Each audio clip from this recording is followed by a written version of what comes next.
N'hésitez pas à liker la vidéo si elle vous plaît et si vous êtes nouveau sur la chaîne, n'oubliez pas de vous abonner et d'activer la notification pour ne rater aucune de nos prochaines vidéos. On commence.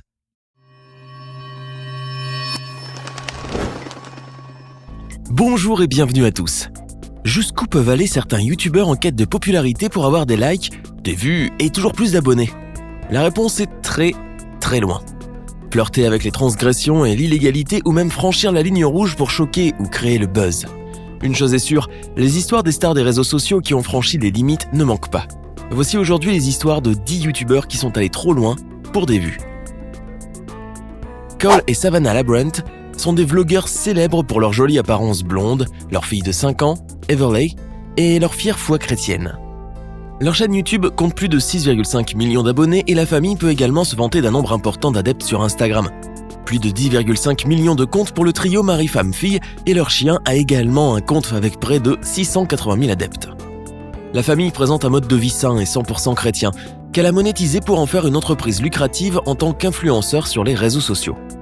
Cependant, guidés par leur envie de faire toujours plus de vues, ils vont en août 2018 être accusés d'avoir simulé une fausse évacuation de leur foyer au sud de la Californie en raison d'un feu de forêt. En effet, le 13 août 2018, et alors que la Californie se bat contre des feux impressionnants depuis quelques jours, les youtubeurs publient sur leur chaîne Cole & Sav une vidéo intitulée « Nous avons quitté notre maison à cause des incendies en Californie ». Dans cette vidéo, ayant accumulé plus de 4 millions de vues, ils affichent une mine inquiète et annoncent qu'ils ont reçu l'ordre des autorités de quitter les lieux. À cet effet, ils rangent leurs valises en vitesse et prennent la route de San Francisco en prenant bien soin de faire apparaître un grand nuage de fumée au loin. L'image que le couple a utilisée pour la miniature de leur vidéo les montre apeurés et en danger imminent à cause d'un brasier enragé. Lors du reste de la vidéo, on les voit pourtant profiter de leur séjour à San Francisco comme s'ils passaient des vacances. Rien à voir avec une famille qui risque de perdre leur foyer dans un incendie. Indignés par cette mise en scène grossière, les voisins de la famille et les médias et même les autorités vont prendre peu après la parole publiquement pour informer les internautes que la zone où se trouvait la résidence des Labrents n'avait jamais été soumise à un ordre d'évacuation. Les plus outrés sont certainement les voisins, qui, dégoûtés de voir les Labrent profiter de ce malheur pour avoir des vues sur internet, ont régulièrement affirmé à quel point ils trouvaient que c'était triste d'exploiter un désastre aussi grave qu'un incendie, où beaucoup de personnes ont été obligées de quitter leur maison. Il n'y a pas à douter, toute cette histoire a certainement donné une bonne leçon à la famille Labrent. Que diriez-vous d'un jus Apple? Pas le fruit, mais le téléphone. C'était l'idée d'un youtubeur ukrainien spécialisé en high-tech, surnommé TechRax, et suivi par 6,5 millions d'internautes.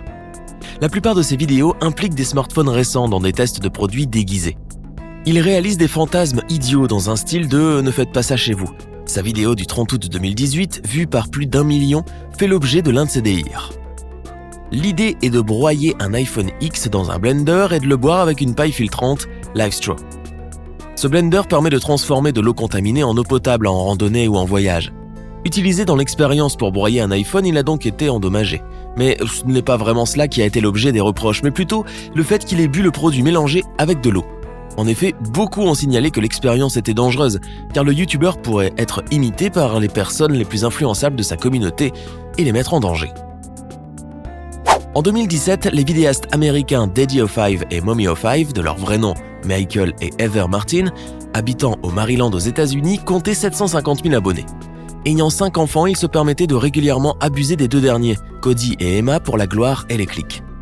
Après plusieurs pranks méchants et violents, tous deux perdirent la garde de leurs 2 plus jeunes enfants après que les utilisateurs aient dénoncé leur chaîne Daddy05.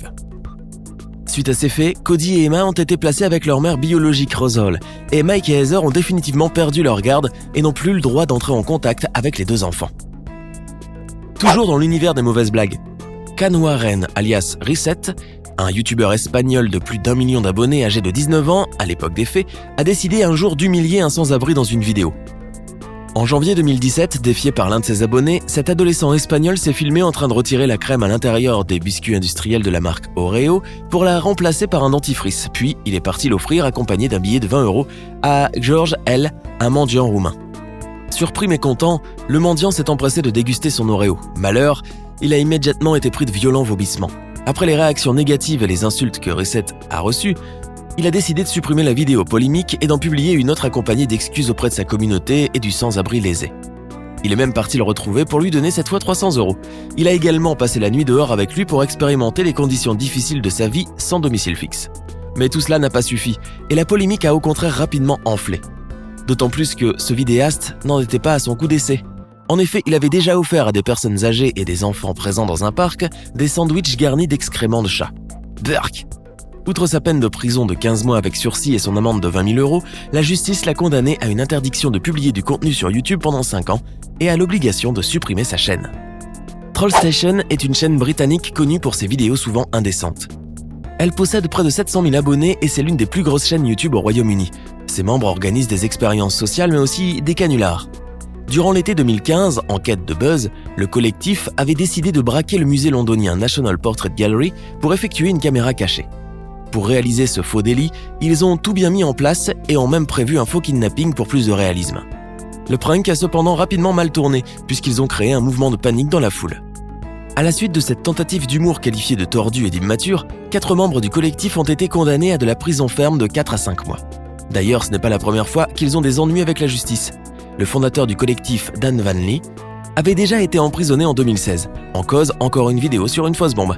Une farce qui n'avait pas non plus fait rire le tribunal. Brooke Oates, âgée de 20 ans, est une influenceuse suivie par plus de 334 000 personnes sur YouTube. Ayant constaté que les vidéos avec les animaux plaisaient aux internautes, elle commence à publier des vidéos montrant une complicité avec son chien, un jeune Doberman prénommé Sphinx. Une nouvelle idée lui vient alors à l'esprit. Celle d'organiser un prank où elle piège l'animal en installant du film plastique à la place d'une porte de son appartement. En principe, cela aurait dû être une vidéo intéressante qui aurait amusé et plu à ses abonnés. Mais la farce vire au déferlement d'insultes à la suite d'une fausse manipulation.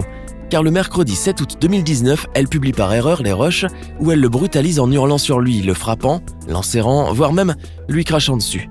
Elle était visiblement excédée par son comportement désobéissant. Aussitôt, les images non montées de cette vidéo deviennent virales et seront largement partagées par sa communauté avant que Brooke ne les supprime. Son comportement agressif va rapidement enflammer la toile et Brooke perd de nombreux abonnés en seulement quelques jours. À votre avis, comment Brooke va-t-elle répondre à la polémique ? Va-t-elle reconnaître tous ses torts et faire amende honorable ?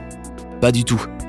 Forcée de réagir, la jeune femme déclare qu'elle s'excuse, mais qu'à son avis, le chien n'a pas vraiment eu mal car les coups qu'elle lui a donnés n'étaient pas forts. Elle nie également avoir craché sur lui et continuant sur sa lancée, elle affirme qu'elle n'aurait pas dû crier et se montrer agressive, mais maintient qu'elle se doit tout de même de corriger le comportement inapproprié de son animal domestique. Il y a quand même d'autres façons de reprendre son chien Brooke. Les animaux sont nos amis et nul ne devrait profiter de quelconque ascendant pour leur faire du mal.